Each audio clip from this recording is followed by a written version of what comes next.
Taurus यानी वृषभ राशि वालों, जय श्री महाकाल। 15 जून से 14 जुलाई 2026 का जो ये आपका फेज है आपकी लाइफ में, आपका फोकस ये कंप्लीटली शिफ्ट करने वाला है। इस महीने का जो सबसे इंपॉर्टेंट ट्रांजिट है वो है आपका सूर्य का मिथुन राशि यानी जेमिनी में एंटर करना। और देखिए, टॉरस के लिए सूर्य का ये ट्रांजिट एक्टिवेट करेगा उनके मनी को, उनके फाइनेंसेस, उनकी सेविंग्स, उनकी फैमिली वैल्यूज, उनका बातचीत करने का तरीका, उनकी सेल्फ वर्थ। तो इसका मतलब क्या है? इसका मतलब है फाइनेंशियल स्टेबिलिटी और प्रैक्टिकल ग्रोथ। और इसके साथ ही यहाँ पे आप देखेंगे गुरु 2 जून से, क्योंकि कर्क राशि में उच्च के हो चुके हैं, शुक्र सिंह राशि में प्रवेश कर चुके हैं, बुध जो है वो कर्क राशि में ट्रांजिट कर रहे हैं और 29 जून से ये रेट्रोग्रेड हो जाएंगे यानी वक्री।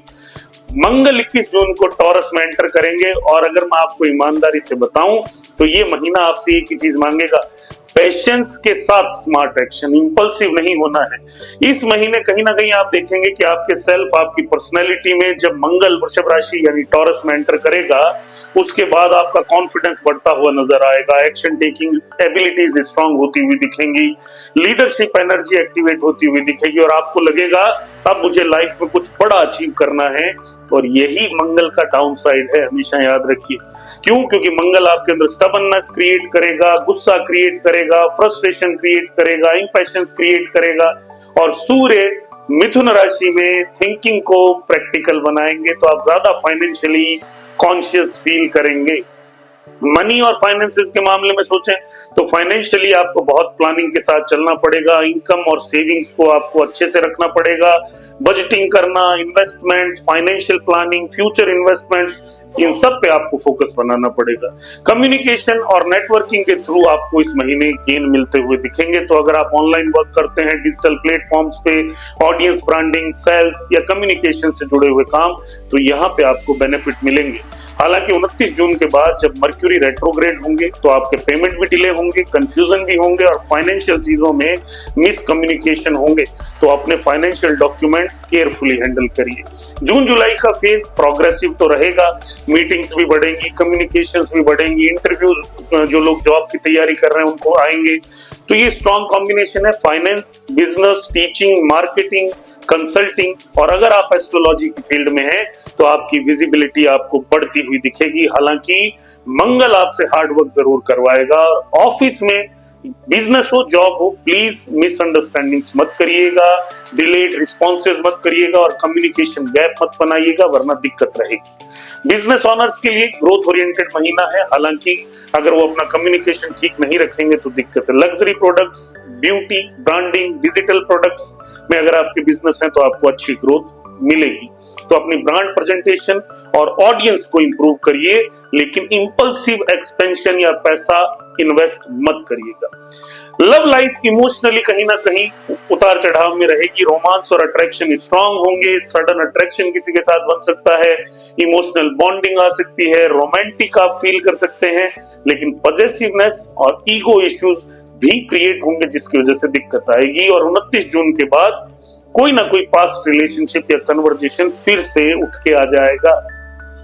अगर आप शादीशुदा हैं, कमिटेड हैं, तो कम्युनिकेशन को आपको इंप्रूव करना पड़ेगा। फैमिली इंटरफेरेंस आपके रिलेशनशिप में बढ़ती हुई दिखेगी। आपको पार्टनर को इमोशनल सपोर्ट और कहीं ना कहीं उसके साथ आपको खड़ा होना पड़ेगा और इमोशनली उसके साथ अवेलेबल रहना पड़ेगा। फैमिली मैटर्स इंपॉर्टेंट रहेंगे। शुक्र का ये ट्रांजिट जो होगा वो कहीं ना कहीं घर के कंफर्ट और लग्जरी को बढ़ाएगा। फैमिली कम्युनिकेशन इंप्रूव होंगे, बच्चों से रिलेटेड हैप्पीनेस बढ़ेगी।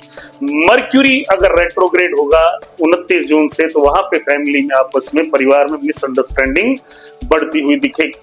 पेरेंट्स के साथ आप इमोशनली इस महीने कनेक्टेड फील करेंगे, विशेष रूप से मदर के साथ। और घर का एनवायरनमेंट भी पीसफुल रखिएगा तो आपको और ज्यादा आनंद आएगा। हेल्थ, स्ट्रेस और फूड से जुड़ी आदतें सुधारनी पड़ेंगी, वरना गले में, गर्दन में और या आपका वजन बढ़ने लग सकता है, आलस आ सकता है। तो थोड़ा सा ध्यान देना पड़ेगा, क्योंकि आप अगर ध्यान नहीं देंगे, रूटीन पे अगर डिसिप्लिन नहीं रखेंगे तो वेट बढ़ता चला जाएगा।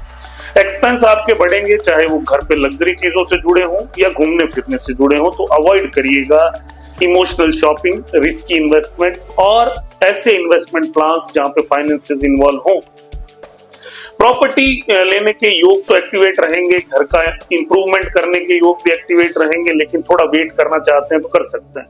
बेस्ट पीरियड हालांकि गाड़ी खरीदने के लिए या प्रॉपर्टी के लिए 18 जून से 26 जून के बीच में आपके लिए रहेगा। फॉरेन जाना चाहते हैं, बिजनेस या घूमने या कम्युनिकेशन कुछ है उसके रिलेटेड, तो ट्रेवल के चांसेस स्ट्रांग है। अगर आप फॉरेन में सेटल होना चाहते हैं, पीआर वीजा के लिए आपने अप्लाई किया है, तो फाइनल रिजल्ट्स अभी स्लो ही रहेंगे, उतने अच्छे या बड़े रिजल्ट्स देखने को नहीं मिलेंगे। बेस्ट पीरियड 16 जून से 27 जून और 6 जुलाई से 11 जुलाई। 29 जून को सावधान रहिएगा और 2 जुलाई से 5 जुलाई के बीच में भी प्रिकॉशंस के साथ काम करिएगा। लकी कलर्स आपके लिए ग्रीन, व्हाइट और क्रीम के शेड्स रहेंगे और डार्क रेड को अवॉइड करिए, वो आपके लिए ठीक नहीं है। उपाय, फ्राइडे को मंदिर में जाइए और भगवान को जो है सफेद मिठाई का भोग लगाइए, गुरु की रेमेडीज करना शुरू करिए, एंगर कंट्रोल रखिए और कम्युनिकेशन मीठा रखिए। स्टबर्ननेस को ज्यादा लाइफ में इन्वॉल्व नहीं करना है। तो 15 जून से 14 जुलाई का जो आपका फेज है वो फाइनेंशियली आपको मैच्योर करेगा, इमोशनली आपको अवेयर करेगा, प्रैक्टिकली आपको स्ट्रांग करेगा और कैरियर अपॉर्चुनिटीज भी आपको मिलेंगी। लव लाइफ में भी कहीं ना कहीं एक्टिवनेस आएगी, फैमिली रिस्पॉन्सिबिलिटीज बढ़ती दिखेंगी। लेकिन लेसन क्या है कि रियल ग्रोथ कंफर्ट जोन के बाहर जाके मिलती है और पेशेंस के साथ। तो अगर आपने पेशेंस मेंटेन किया, एंगर पे कंट्रोल किया और फाइनेंशियल डिसिप्लिन रखा, तो ये महीना आपके लिए स्ट्रॉन्ग स्टेबिलिटी और प्रोग्रेस का फेज बन सकता है। आप अगर अपनी कुंडली के बारे में डिटेल में डिस्कशन करना चाहते हैं, कंसल्टेशन लेना चाहते हैं, तो डिस्क्रिप्शन में हमारी डिटेल्स दी हुई हैं। धन्यवाद।